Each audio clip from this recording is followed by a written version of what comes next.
Tola. After the time Abimelech, a man of Issachar named Tola, son of Puah, the son of Dodo, rose to save Israel. He lived in Shamir, in the hill country of Ephraim. He led Israel 23 years, then he died, and was buried in Shamir.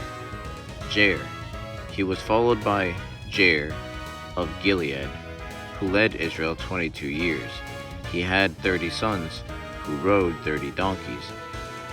They controlled 30 towns in Gilead, which to this day are called Havoth Jair. When Jair died, he was buried in Canaan. Again the Israelites did evil in the eyes of the Lord, because they served the Baals and the Ashtaroths and the gods of Aram, the gods of Sidon, the gods of Moab, the gods of the Ammonites, and the gods of the Philistines. And because the Israelites forsook the Lord and no longer served him, they became angry with him. He became angry with them. He sold them into the hands of the Philistines and the Ammonites, who that year shattered and crushed them. For 18 years they oppressed all the Israelites on the east side of the Jordan in Gilead, the land of the Amorites. The Ammonites also crossed the Jordan to fight against Judah, Benjamin, and Ephraim. Israel was in great distress. Then the Israelites cried out to the Lord, "We have sinned against you, forsaking our God by serving the Baals." The Lord replied, "When the Egyptians, the Amorites, the Ammonites, and the Philistines, the Sidonians, the Amalekites, and the Moabites oppressed you, and you cried to me for help, did I not save you from their hands? But you have forsaken me and served other gods, so I will no longer save you. Go and cry out to the gods you have chosen. Let them save you when you are in trouble." But the Israelites said to the Lord, "We have sinned. Do to us whatever you think best, but please rescue us now."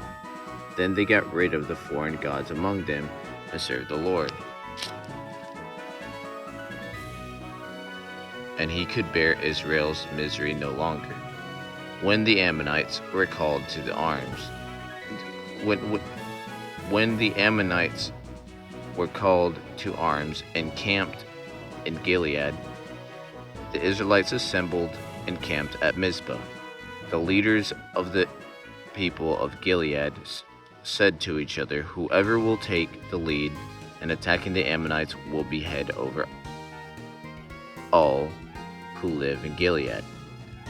Jephthah the Gileadite was a mighty warrior. His father was Gilead. His mother was a prostitute.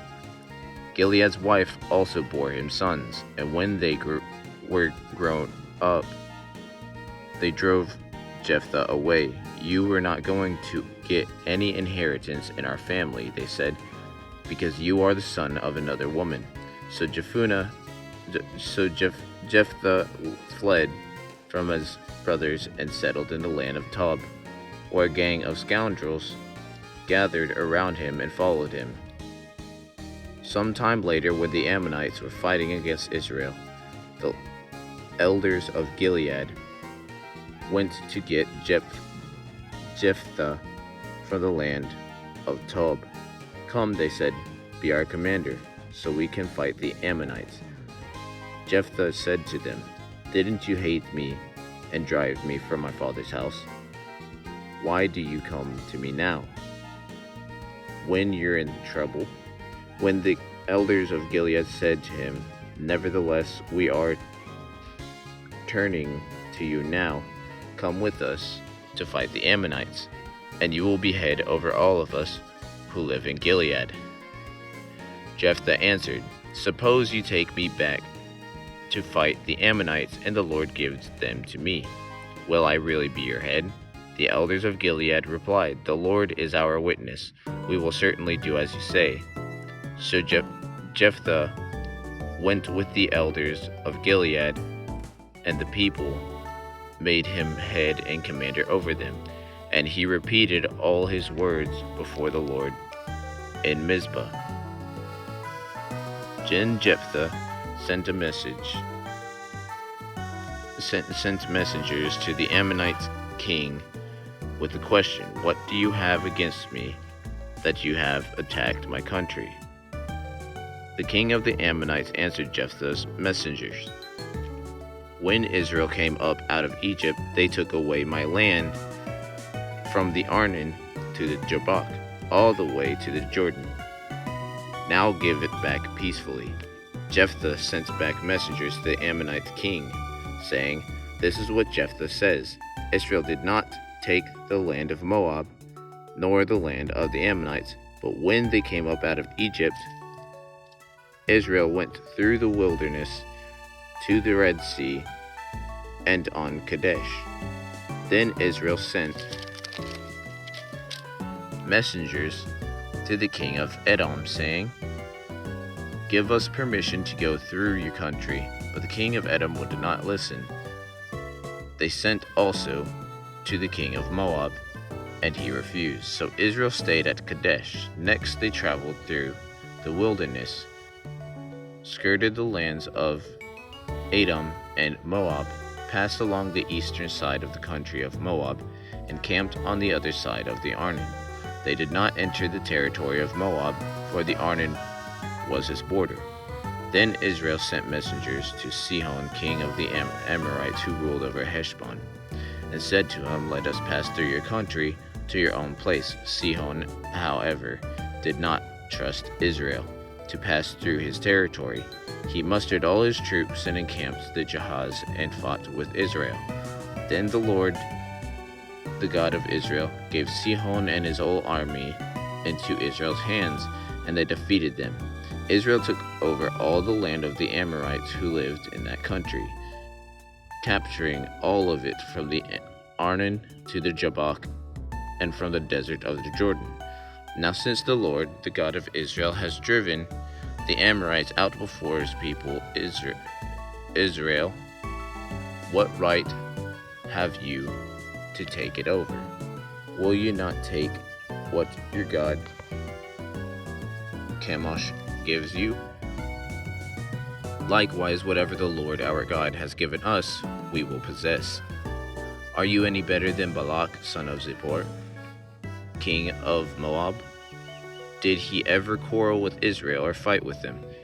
For 300 years Israel occupied Heshbon, Aroer, the surrounding settlements, and all the towns along the Arnon.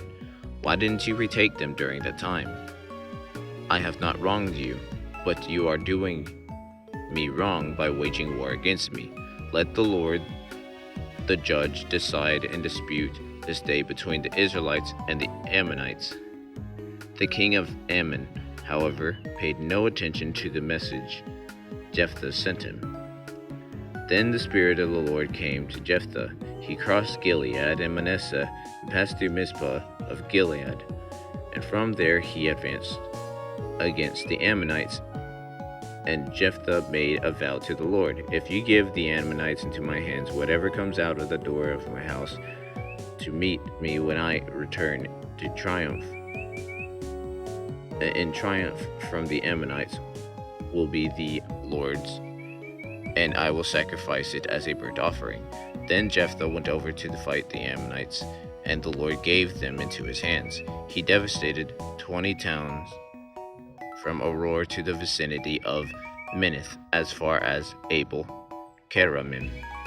Thus Israel subdued Ammon.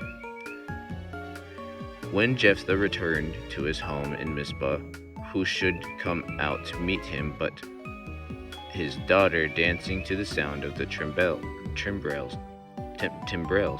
She was the only child. Except for her, he had neither son nor daughter. When he saw her, he tore his clothes and cried, "Oh no, my daughter, you have brought me down, and I am devastated. I have made a vow to the Lord that I cannot break." "My father," she replied, "you have given your word to the Lord. Do to me as you promised. Now "The Lord has avenged you of your enemies, the Ammonites. But grant me this one request," she said. "Give me 2 months to roam in the hills and weep with my friends, because I will never marry." "You may go," he said. And he let her go for 2 months. She and her friends went into the hills and wept because she would never marry. After the 2 months, she returned to her father, and he did to her as he had vowed, and she was a virgin. From this comes the Israelite tradition that each year the young women of Israel go out for 4 days to commemorate with the daughter of Jephthah the Gileadite. Jephthah and Ephraim, I'm going to get to that tomorrow. I will see you guys in the next video.